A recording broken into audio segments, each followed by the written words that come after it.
The new Prime Minister's plans for the economy have come under the spotlight for the first time today, of course, following the 12-day hiatus since she took on the top job. Now, speaking to our political editor in New York, where she's attending the UN General Assembly, Liz Truss admitted she's willing to make unpopular decisions to pursue faster growth. From lifting caps on bankers' bonuses to lowering taxes for the highest paid. The Prime Minister insists her plans will attract investment. But worryingly, she's also revealed she doesn't know if it will end up crashing the economy, saying, quote, she's not one to predict the future.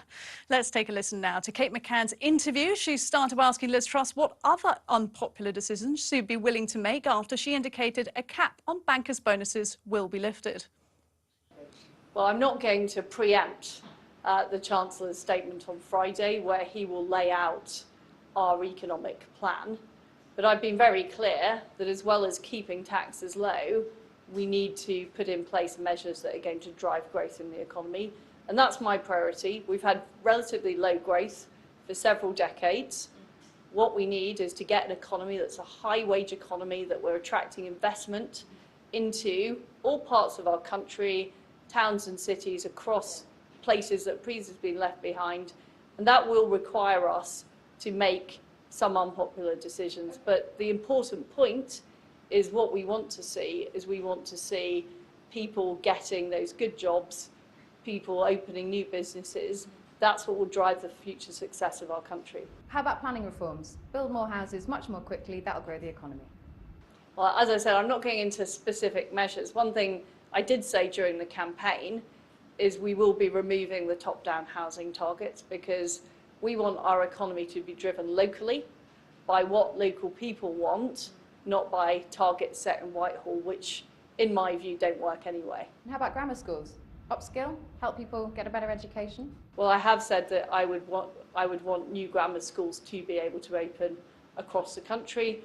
New free schools. I think it's really important that we have the maximum choice for pupils and parents to get the best possible education. Because you don't have a huge amount of time here. I mean, people are very desperate. You have announced a massive package of support and tax cuts, but there's talk of a recession. The pound is incredibly weak. Are you worried about that? It's a big risk. Well, what the measures that we have taken on energy do is, first of all, they help struggling families this winter. It's very important. I understood that people were facing a very difficult winter. We've now given the reassurance that bills won't be going over £2,500 and that will not just be this winter but next winter as well. But at the same time, we do need to make sure that we are putting in place those long-term measures that get our economy growing. That is what ultimately will determine the success of the United Kingdom. And in fact, the energy package will help reduce inflation. It's predicted to reduce inflation by up to 5%, at the same time as spurring economic growth. So can you guarantee now to the British public that the economy will not crash on your watch? Well, what I can tell people is every single measure we take is about getting the British economy growing, but also making sure that we are economically secure. And one of the reasons that we're facing these energy price hikes is that we became too dependent on the global market for energy. So we need to build our long-term energy resilience.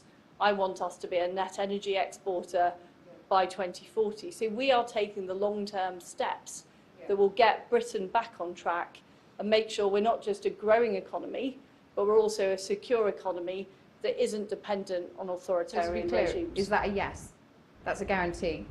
Well, I'm not one who ever predicts the future, but what I can say is the measures we take will help us weather this very difficult storm we're facing, and also put in place the long-term building blocks to make sure our country is successful in the future. Because ultimately people want to know, do you have their backs for the long term? Because I do. Business support. I do. Your business support package only lasts for 6 months. That's worrying. Well, the business support package, which will be equivalent to the support package that households are getting, will come in place from the 1st of October, so businesses have that immediate reassurance. Now, there are some big businesses who over the next 6 months will be able to find different ways to supply their energy. You know, you see examples of building wind farms, for example, or finding new energy sources. So we need to give them time to do that. But I can reassure those businesses who, small businesses like pubs, that we will protect them into the longer term, because we do understand they are particularly vulnerable. But we do want to give the big businesses time to adjust, but not continue to fund them after 6 months. And that's what the Business Secretary will be laying out in more detail on Wednesday. I have to ask you this. Some of your colleagues are nodding to comments made by Gordon Brown in 2008 when the economy was in a similarly fragile position, when he said now is not the time for a novice. What do you say to people who point that criticism in your direction?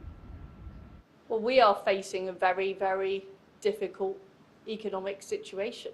But I know that we have the calibre of people in this government, a very good Chancellor who is gripping the situation, a fantastic team of cabinet ministers drawn from right across the Conservative Party, and we have a plan for delivery, and that is what I'm focused on. But are you I'm focused on getting the job done, and that's what I'm doing.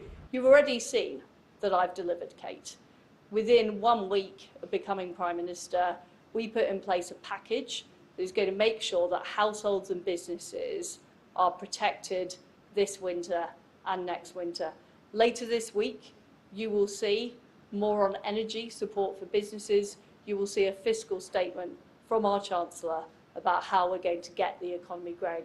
And we will keep delivering, and we will strain every sinew to make sure that we help people get through the winter, but we also put Britain on the right track for the long term. My final question, you have had a very busy introduction to what is one of the biggest jobs in the world, but I have to ask you, what's the wallpaper like, and is it staying? It has been a very momentous week for the United Kingdom and for the world, and we've seen a huge outpouring of grief on the death of Her Majesty the Queen, and huge tributes paid, as well as a very warm welcome to our new King, and supporting our transition, making sure that we are dealing with the Russian war in Ukraine, getting the British economy back on track.